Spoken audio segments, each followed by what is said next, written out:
कोणत्याही गोष्टीचा विचार न करता आपण श्रद्धेचा वृंदा देवीचा आपण सर्वांनी करणं गरजेचं आहे. जय देवी वृंदा देवी जय देवी वृंदावते करितो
नवऱ्याने प्रतिष्ठा स्थान केल्यासाठी स्वतः आणि देवाला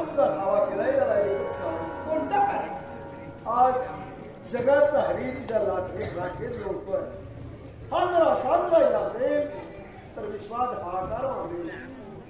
याच्यासाठी एकच देवांची विनंती आहे तुला. वैकुंठीचा नारायण पूर्वव्रत होऊ द्या.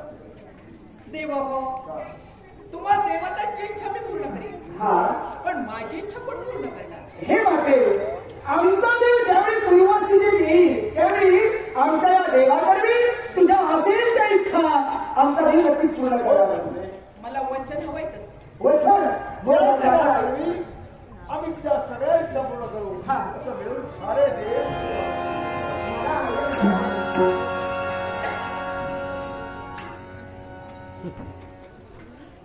देवा हो,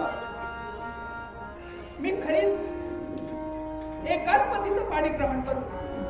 ते पावित्र्य माझ्या ठाई असेल तर त्या पावित्र्य तेजावर महाविष्णू पूर्वस्थिती देऊ.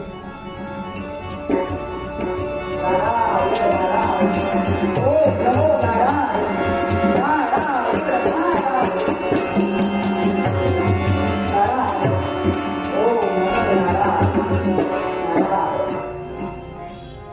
काही पाहताही सारा देवतांकडे निरीक्षण केलं. देव हो, हे तुम्हा सर्व देवतांच्या तोंडाला हे काळं काय लागलं? तू लागलं. मी होय होईना. वृंदा सती गेली आणि वृंदा जेव्हा सती गेली तेव्हा वृंदेच्या राखेत वृंदा म्हणून देवा तू लोळत होतास. अशा समयाला सहारा म्हणून आम्ही देवा तो तुझ्या हातानं सर्व देवदेवता कुणाच्या तोंडाला, कुणाच्या नाकाला, कुणाच्या गालाला तर कुणाच्या शेंडीला तूच लावलास. मग देव हो, या जितेंद्र लोळत असणारा हा महाविष्णू पूर्ण शुद्धीवर पुन्हा कसा वृंदे होय. आम्ही देवानी वृंदेचा धावा केला. वृंदा मूर्त स्वरूपानं उत्तीर्ण झाली आणि वृंदेनं आपल्या पवित्र तेजानं तुझ्या अंगाला स्पर्श करतात तू पूर्वव्रत झालायस. तर देवा काय आम्ही वृंदेला वचन देऊन वचनबद्ध आहोत. असं काय वचन दिला? तुमच्या वैकुंठीच्या नारायणाला मी जरूर शुद्धीवर आणेल. तुमची इच्छा मी पूर्ण करीन, पण माझी इच्छा कोण पूर्ण करणार? जेव्हा वैकुंठीचा नारायण शुद्धीवर येईल तेव्हा या नारायणाकरवी तुझी इच्छा पूर्ण केली जाईल असं वचन देवानी वृंदेला दिले. मग या महाविष्णूला शुद्धीवर यावं म्हणून तुम्ही सर्व देवतांनी तिला वचन दिला. होय की मी शुद्धीवर आल्यावर तिची इच्छा पूर्ण होणार. होय. मग तो शब्द मी पूर्ण करणार. या सर्व देवताकडून तू वचन घेतलं आणि ज्या देवताने तुला शब्द दिलाय की देव शुद्धीवर आल्यावर तुझी इच्छा पूर्ण करेल. मग सांग काय तुझी इच्छा आहे? काय हवंय तुला? ते हवं असेल ते देण्यासाठी महाविष्णू तत्पर आहे. देवा, मला माझं सौभाग्य हवंय.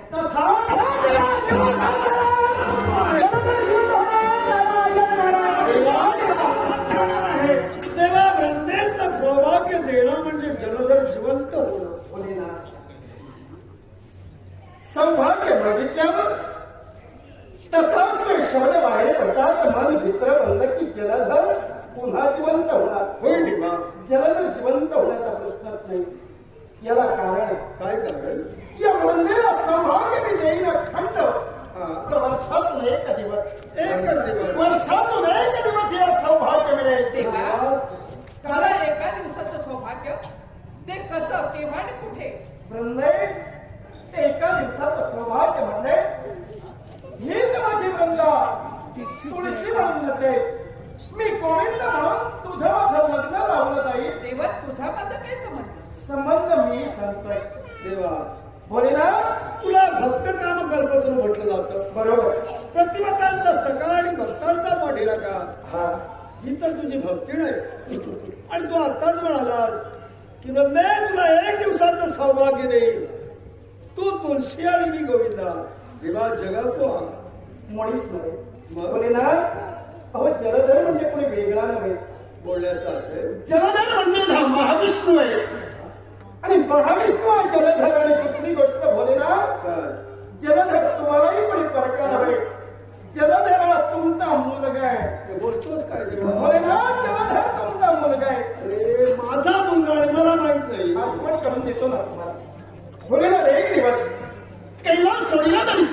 तीरावर तुम्ही आणि पार्वती माता सारीपाट खेळत होतात होय.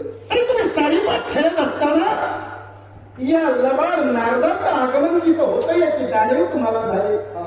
तुम्हाला मागील प्रसंगाची आठवण झाली होती. तुमच्यावर जी वेळ मागील आली ती वेळ पुन्हा येऊ नये म्हणून याच्यामुळेच माझा लंगोटा गेला. आणि ती वेळ येऊनवर त्या सागर तीरावर तुम्ही पळून लागला. होय. तुम्ही धावत असताना तुम्हाला धर्मबिंदू आला. भोलेनाथ धावत असताना तो आलेला घाम म्हणजे तो धर्मबिंदू सहज तुम्ही तुमच्या हाताला फेकला. सागर आणि सरिता अशा ठिकाणी तो धर्मबिंदू पडला. भोलेनाथ तो धर्मबिंदू सांभाळला नव्हे तुमचा होता. होय. तो वाया जाऊ नये म्हणून या महाराष्ट्राने त्याच्या दारू स्वरूपानं प्रवेश केला.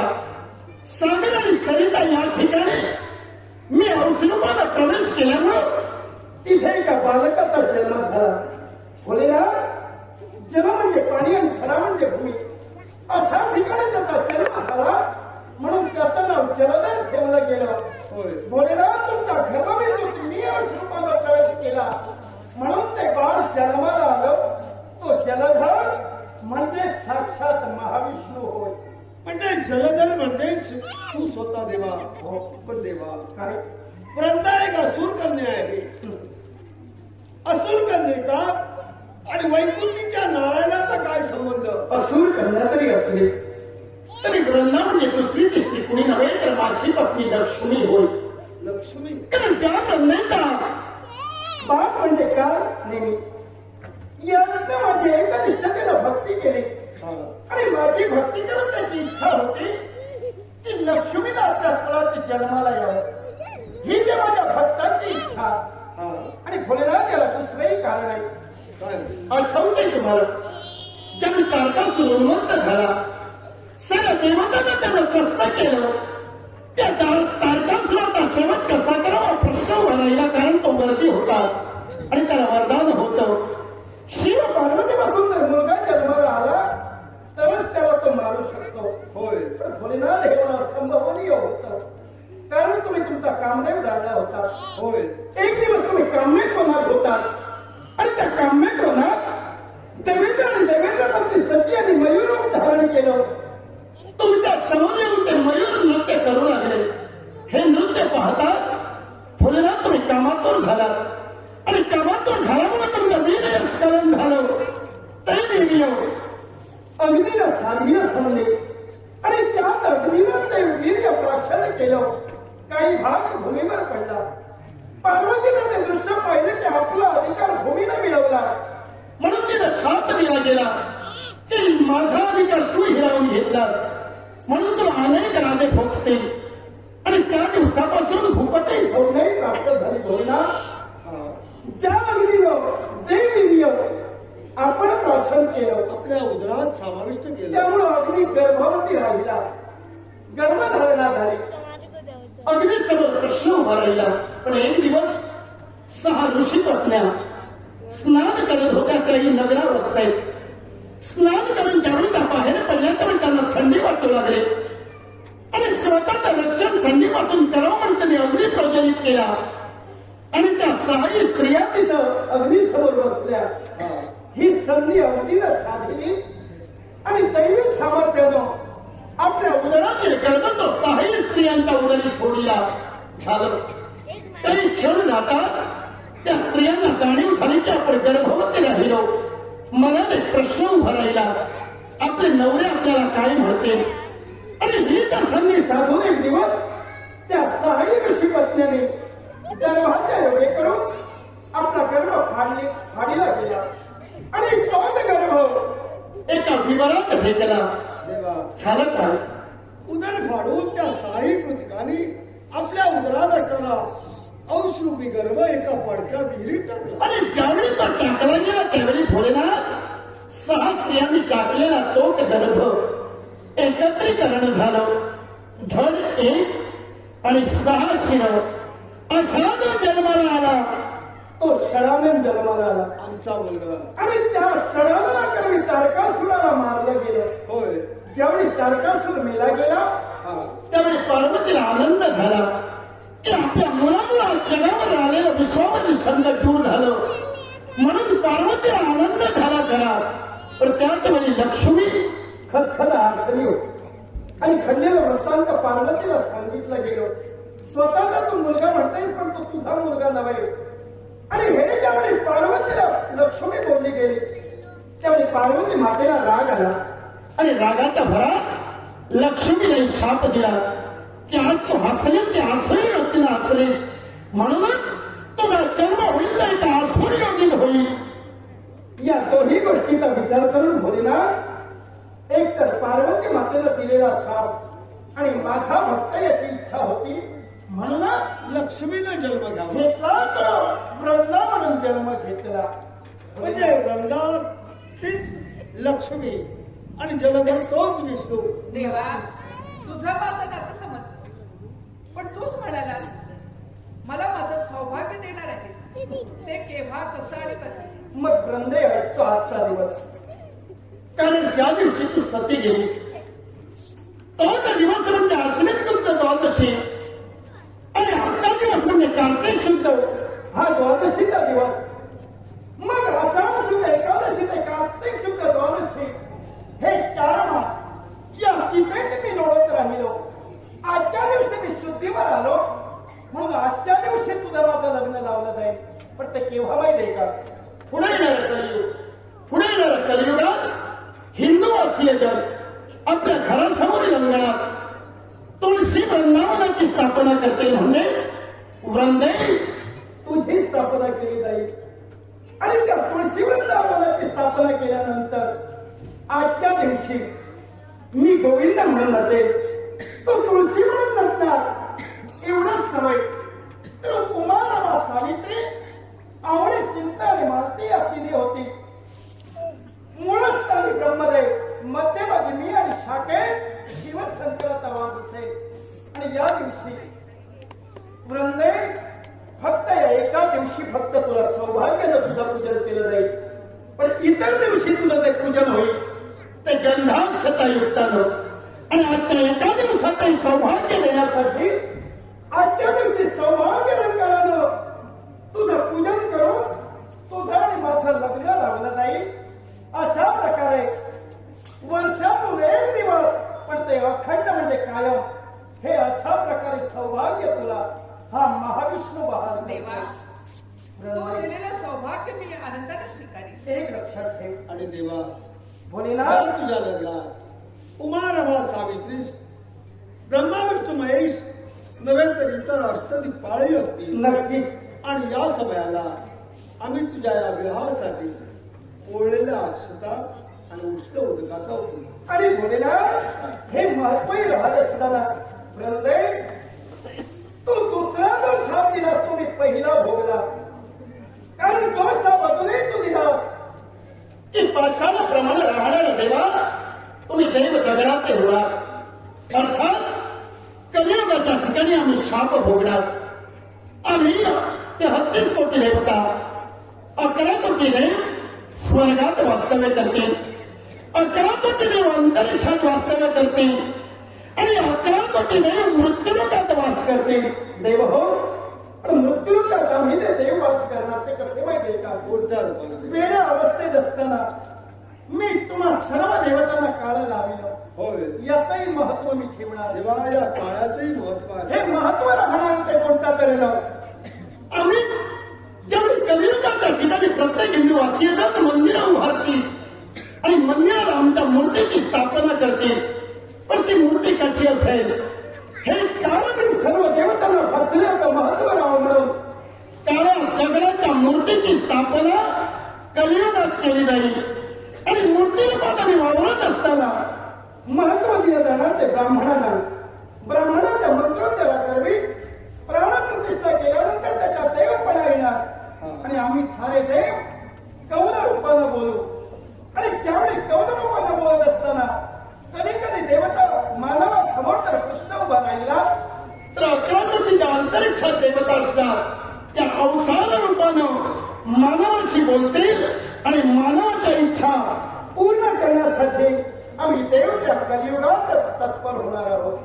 तथाच देव हो हे वृंदय झालं ना तुझ्या मनाचं समाधान? झालं समाधान. देवा येते मी.